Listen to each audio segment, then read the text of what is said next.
We do sponsor Neven's English food tour too. The gas part is only part of it.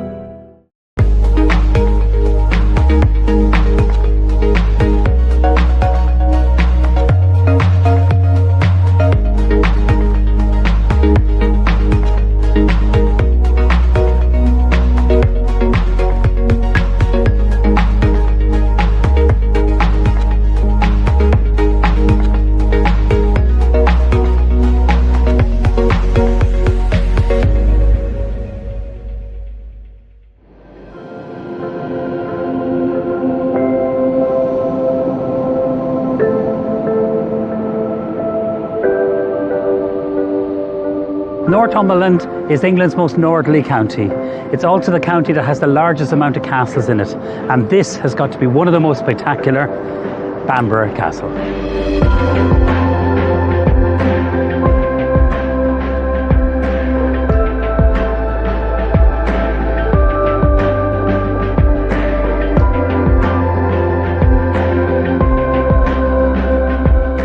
Elizabeth, this has got to be the most stunning castle I've ever seen, and the location! I know, it's amazing.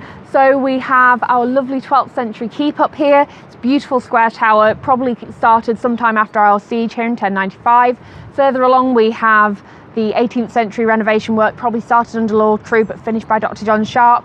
And finally we have the 19th century restoration started by the first Lord Armstrong. We even have a few fragments from our 13th century castle, probably constructed under Henry III. The 13th century is when it was first built here. Well, we've had something here for at least 3,000 years. We believe we've got fragments of an Iron Age roundhouse down in the West Ward. People have lived here throughout. We've had the kings of Northumbria living here as well, including St Oswald, the very famous king who invited St Aidan over and Christianised Northumbria. Now, I know it's got a lot of history, but I believe there's people still living in the castle. There are indeed. So the Watson Armstrong family still look after our castle today.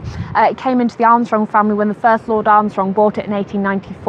His wife had died the previous year. He needed a bit of a project, and what better to do than to buy a castle.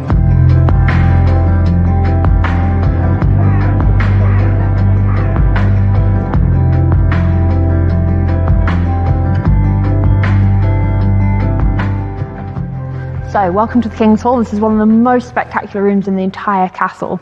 The roof here is just incredible. It's a false hammer beam. Hammer beam roofs were quite typical on some of the palatial sized architecture that we have, such as Westminster Hall, Windsor Castle. This one is slightly different because we don't have the hammer beam, and for the Victorian Armstrong twist, it's made of teak, not oak.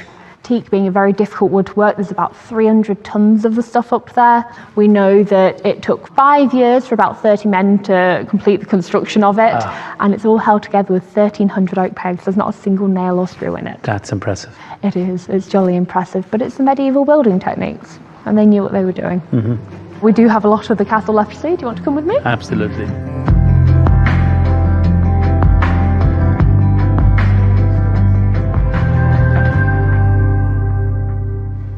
Welcome to the Keep Hall. We are at the base of that 12th century keep, that beautiful square tower that we saw earlier, and this is the reason that we are here. This is the Anglo-Saxon well. It was dug through 45 metres of volcanic rock, and how they did that is just beyond us. This would have been storage rooms for food in case of a siege. We have different things being stored in here, so there would have been wheat and barley, which we use for very different things. The wheat was used to produce bread for high status people, the barley probably for lower status people, but also to brew our own ale. We had our own brew house on site, and up in the inner ward, the higher status area, we found different kinds of bones, different kinds of grain, mostly wheat up there.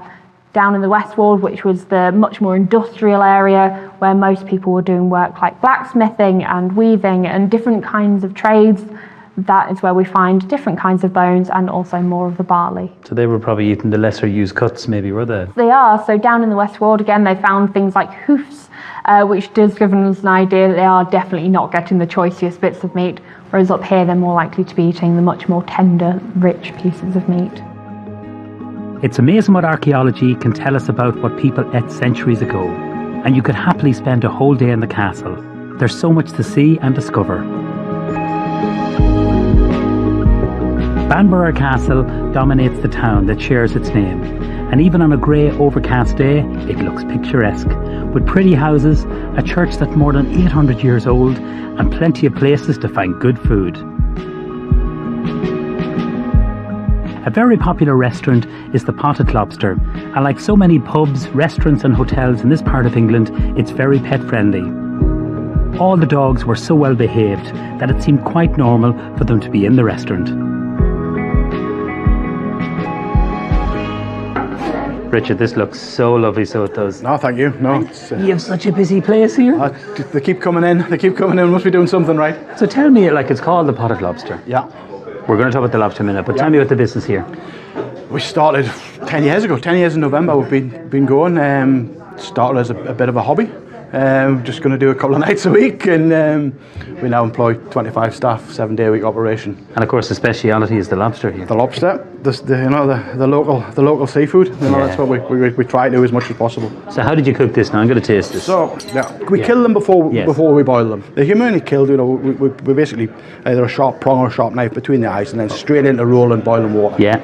Big handful of salt. It's the secret when you're cooking lobsters. The rule of thumb is we put them into water, and then when it comes to the boil, 2 minutes on the boil, off, and plunge it into cold water just to set it. So that'll set it. It sets it in the shell. So when you're working on with it, and then you took it out and you prepped the. There's a little sack at the top which all the sort of shells and bits and pieces in, and then that's sort of. And you serve the claw and all in there. Yeah, the claw in the head. Yeah. There's nothing like lobster, isn't there? When it's fresh, it's just amazing. And I say the tail.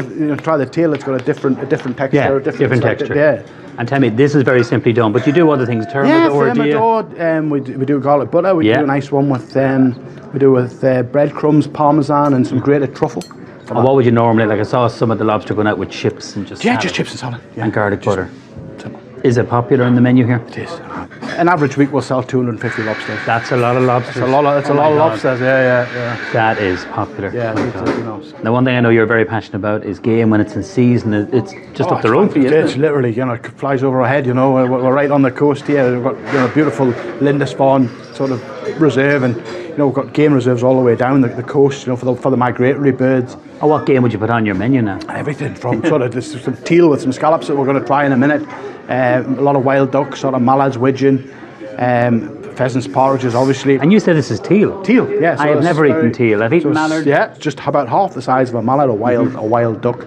And you just pan-fry these? Pan-fried, a little bit of seaweed butter on just to give it that extra sort of saltiness to it, and then just roasted. A little bit of quince to sweeten it up. And see, when you're cooking the full bird, do you cook it whole or what? Yeah, always. With the teal and wild ducks, you always want to cook them on the bone. Grouse the same. Cook them on the bone and then take them off the bone. If it just retains that moisture, Would this be a dish on your menu now? Yeah, we do like a game tasting evenings and things like that, and we'll use that. We use quite a lot of it. So this is the breast here. The breast, yeah, just cooked nice and pink, and then hand-dyed scallops. There's nothing better than hand-dyed scallops, is there? Nothing in the world, I mean, if it's possible to hand-dive them, the difference is chalk and cheese, It is. The texture. Oh, they're just... but that combination is just so good. There's no salt, there's no grittiness to it. Them guys, they're going down, they're individually picking. There's no damage to the collateral damage to anything when they're hand-dived, This is absolutely beautiful. Beautiful. Come on, you get stuck into the lobster. Thank you so much. No bother, thank you. We do sponsor this show, too. We do sponsor this show, too. This is Craster, one of the small number of little villages on Northumberland's coast, which used to be full of fishing boats.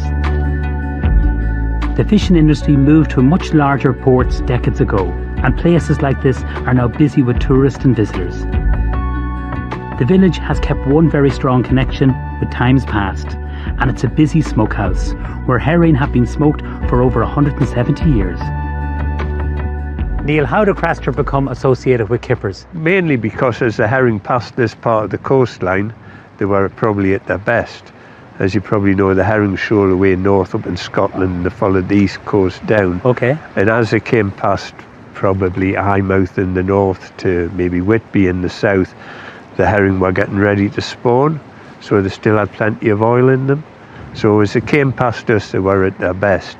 and that gave us an advantage in the, if you wish, in the kippering industry. Tell me about the whole smoking process. Has this village always been associated with smoking kipper? Yeah, well, we were one of 5 smokehouses, with the last surviving. There have been for a long, long time now. And nowadays, would the herrings be caught here before they're smoked, or where do you Well, smoke? we don't get any herring from the east coast at all now. There is a few landed up in Scotland, but we tried them a few years ago and the quality just wasn't good enough for what we required. So I get all mine from Norway. So when did the smoking of it start? Well, the smokehouse was built in 1856 and it originally belonged to the Craster family and was rented out to anybody who thought they could make a go of it in the relatively short season that was going on. My great-grandfather, he rented it, and he must have had a couple of good years, because we've been in it ever since 1906. My grandfather, he took it over, the business, and then my father and uncle took it over, and now I'm in charge, and I've got 2 daughters, hopefully it'll be so they could be the 5th generation. That's the coming plan. to do it now. That's the master plan. Whether it works out or not, you never know, of course, do you? And Neil, nowadays you can smoke all year round. And where do you export your kippers to? We don't export abroad at all. It's all within the UK. Our biggest customer is Waitrose, but we do also supply probably about another 50 or 60 customers throughout, and we do a mail order business which has taken off very much. So we've got a good spread of customer base. We supply markets in the UK, and also we supply farm shops and small retailers. I know in the restaurant they're very popular, especially for breakfast. Yes, they are popular. We've branched out though, because it's not everyone's cup of tea, a kipper with the bone and the head on, so we do the boneless variety now. Why don't you pop up and have a look at the smokehouse by yourself? Thanks very much, Neil. Thanks for your time.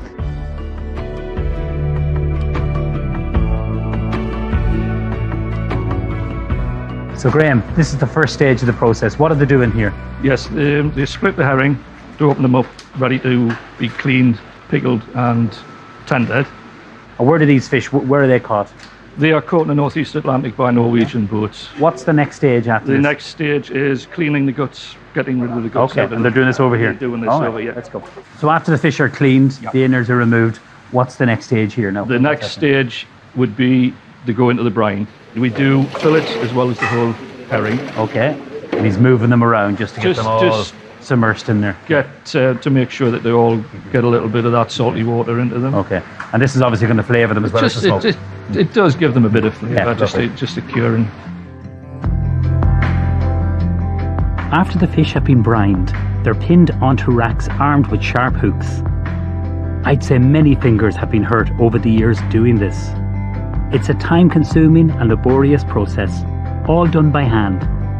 Each rack is placed onto a frame, but instead of wheeling the whole frame into the smoking chamber, which might be quicker and easier, each rack is taken off the frame again and hung individually, high up into one of the smoking chambers.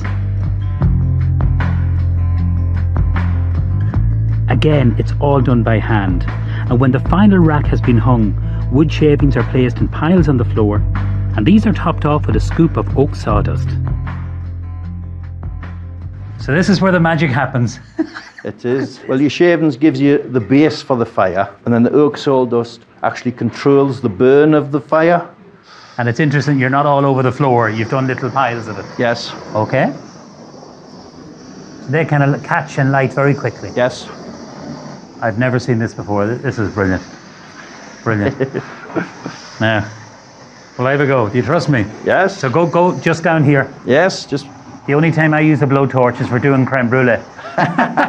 Here now too? Yes. Okay. Now, we're up and running. So how long will they be smoked here now? These fires will be 2.5, maybe 3 hours, and then once they're out, there'll be another set of fires put down, and then once they're out again after about 3 hours. So you have to keep checking. Yes. Now look at, well, it's getting smoky now. We better not stay in here or we'll be smoked. Yes, true. True. That's smoky. Unreal.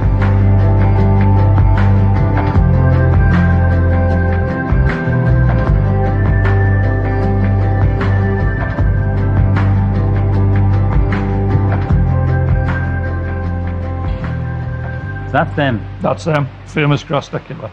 And how long does it take now to smoke them? They're normally in the smokehouse for between 14 and 16 hours. So they would have been smoked yesterday. They went in as herring yesterday and come out today as kippers. So what's the black in there now? It's just tar. That's it. That's it. Years and years. It just builds up over the years. Like how old are these smokehouses? These smokehouses are about 170 years. Don't they take on an amazing colour from the smoke? They can, yes. It's all it colours them. There's nothing added to them. There's no dye put in. Yeah. Anything. It's just purely smoke and salty water. So really, apart from being packed, this is the end product here. Yeah, that's it. They're ready to go.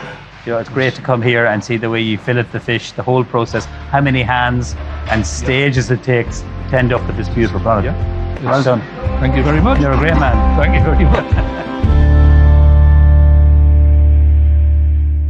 This really is a beautiful part of the country, and a fun and exciting way to explore it is on a bike. And these are the sidecar guys. Boys, how are you? Good, Neven. How are you? So we have Matt and we have Reese here, isn't that right? That's it. Yeah, nice to meet you. Reese, tell me about the beautiful bike you have. So this is a Ural motorcycle and sidecar. They as a business or as a company, they've been going for 80 years. Started out in World War II, and they were used really to fight the Germans, fight the Nazis. They had their own motorcycles and sidecars. So they had BMWs with sidecars, and really these were built off the back of them. That's where they took their inspiration from to sort of rival them in war. Fast forward 80 years, they're now the HQs in Seattle, just north of Seattle in the States, and we use them in glorious Northumberland to take people on amazing rides, don't we? Yeah, we don't have the machine gun anymore. That's gone. Yeah. So now it's just the two-wheel drive bit that we use. And tell me how you started all these tours. Like, this is very unique and fun. Yeah. Well, me and Reese went around the world on a scooter with a sidecar. So we hold the very niche Guinness World Record for the longest ever journey on a scooter with a sidecar. And then we ended up as the sidecar guys, didn't we, really, mate? Yeah. So we just do everything on sidecars, and part of that is running tours around Northumberland on motorbikes and sidecars. So we've got these ones that are off-road capable, and we do like sidecar safaris and things like that on green lanes. And then we also do a lot of road-based ones. We go and see all the amazing castles we've got here in Northumberland and things like that, and a bit in the forest. And just enjoy the beautiful county of Northumberland, really. And Reese, I'm sure people that are into bikes love this, but it's not all about being into bikes. It's about exploring and looking at the beautiful scenery. No, genuinely.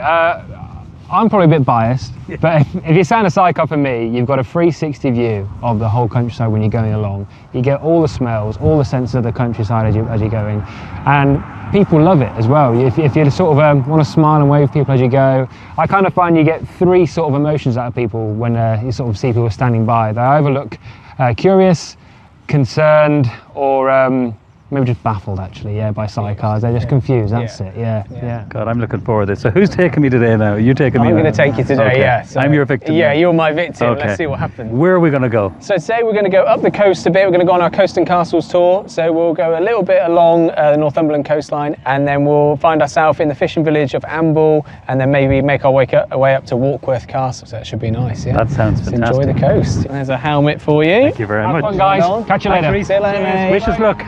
Okay. Pair of gloves for you. Gloves on too? Yeah, might as well, mate. Yeah. Okay. Gotta look the part. Safety first. Okay, mate. Wow. So yeah, you're good in there. Yeah, Comfy, very good. snug. Emergency exit is to your left. Okay. And we're there. We're down. Let's do it. Woo-hoo.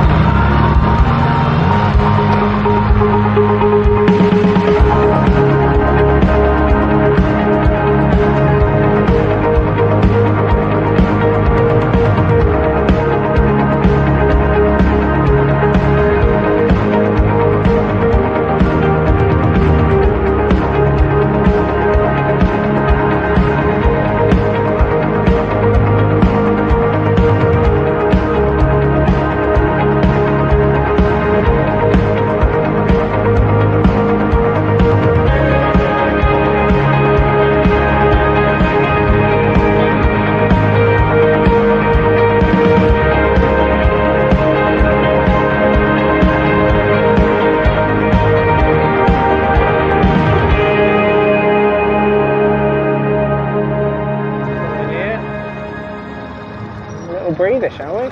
Thank you so much, Matt. That was so much fun. It was great to take you out, man. It's a pleasure, yeah. I thought, first of all, you were an amazing driver. Genuinely. I felt safe, I felt comfortable. I felt if I was floating, which was really Yeah, it's interesting. weird, isn't it? Yeah. It's missing a wheel. You're kind of floating down the road, aren't you? I'm missing a steering wheel, you're right. Yeah, exactly, yeah. And also I loved being on the back road, seeing the scenery. It's such a beautiful area, it really is. Oh, where did we finish up? Where are we now? So this is Warkworth, and Warkworth's famous obviously for the castle, Warkworth Castle. It's like 1500s. And yeah, got loads of castles in Northumberland though, really. And this pretty much is the southern tip of the area of outstanding natural beauty, which is the Northumberland coast. And if you go all the way up to Berwick along here, just castle after castle, and it's a beautiful place to explore, it really is. So if you're here for longer, I'll take you up the coast to Bamborough, Lindisfarne and stuff like that. But yeah. Well, I promise you, I've got a taste for it. I'll definitely be back, and I'll be sharing it all with my friends. Yeah, okay. And tell them, cool. come here. Yeah, well, I'll tell you, the happy two of to you, have them. you're Yeah. great. Hey, while you're here, you've got to have some cake or something. Okay. This sidecarring's all about snacks, really. Okay. Coffee and snacks here. I love Dive this. in. Oh my Picked a God. bit of this up at the cafe earlier. This is like the best day ever. Oh my Malteser God. tiffin, yeah. Who doesn't love this? Yeah. Thank you so much. No worries, man.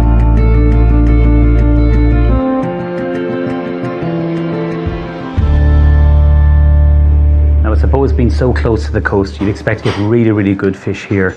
And in Bertram's, what they specialise in fish. But they've a huge variety and selection of meat, local meat, game, steaks. It's a really, really busy restaurant where they do breakfast, lunch and dinner 7 days a week. And there's always a great hum and a buzz here, so there is. But I went into the kitchen and James very kindly cooked me 3 dishes. First of all, the sardines. So you can see they're whole, they're obviously gutted out, so they are. And just a little bit of oil, touch of salt, into the oven for a few minutes and then under the grill. Some beautiful locally made sourdough, and then we have a tomato chutney, which he was saying it's kind of like a little bit of vinegar and sugar, so it's kind of sweet and sour. They really do eat beautifully, and you just pull off, look at the meat like that. It's moist, and when you cook it so fast, a little bit of the chutney. I was tasting this when he was doing this, and I thought the chutney was delicious. Oh, you can see some sultanas there. That's delicious because it's sweet. I noticed that they finish this with a little bit of oil, and it's kind of like a dill infused oil that they finish some of their fish, and of course dill is a great herb to serve with fish. Now, lemon sole, good value, beautiful fish, and the way he cooked it was really interesting. So first of all, he dried it off in some kitchen paper, and he was really, really particular that the pan was really hot. I asked him to use any special oil. No, just a little bit of vegetable oil, keep it very simple. So on the pan, just a touch of salt, nothing else. And then we finished it with some butter, and then into the oven for about 6 to 7 minutes. And then we put in these beautiful crayfish. So these are the crayfish here. Just in the butter, these tiny little crayfish. People get nervous about eating fish on the bone. I think it keeps it really, really moist and juicy. That's sensational. And I love butter. We were joking because I cook with a lot of butter, a little bit of lemon on the side. And now, because they have bedrooms, these are the famous Craster kippers, which are just produced literally up the road, so they are. So when they get the kippers here, they bring them to room temperature. And just very simple, there's no mess in here. On a tray, a little bit of butter into the oven. And I don't think they were even in there for 10 minutes and then just finished under the grill. And like, this is what I mean for being generous. Like, this is for breakfast. And a really, really kind of rich, kind of dark smoke. Strong, moist. You can really taste the tradition of natural smoke. And it just hits you. A bit of lemon in that, that's all you need. On some bread. For me, this showcases what's so good about this area is the local fish, you know, from the beautiful sardines that are in season. Them are beautiful lemon sole with the crayfish and the caper butter. And then, of course, for breakfast, our beautiful kippers. Just very simply grilled, touch of lemon, a bit of bread. It's one thing that they do here. They do lots of different menus, food, land, sea, but what they're showcasing is the very best of local produce. In the next episode, I'll visit the holy island of Lindisfarne, a fascinating place which is cut off from the mainland twice a day by the high tide. The food in this part of the country is really good, and at the Tempest, head chef Cheryl Redwell cooks a delicious beef and cod dish for me. This is Northumberland's first legal whisky distillery for more than 200 years, and I play my part in the whisky making process before going on a hike through the nearby hills and enjoying a very fancy riverside picnic. I hope you'll join me.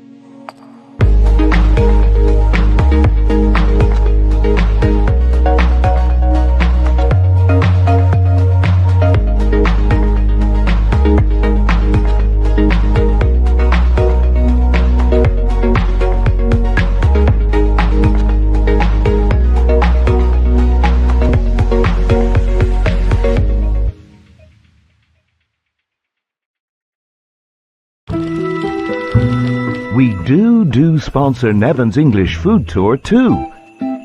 The gas part is only part of it.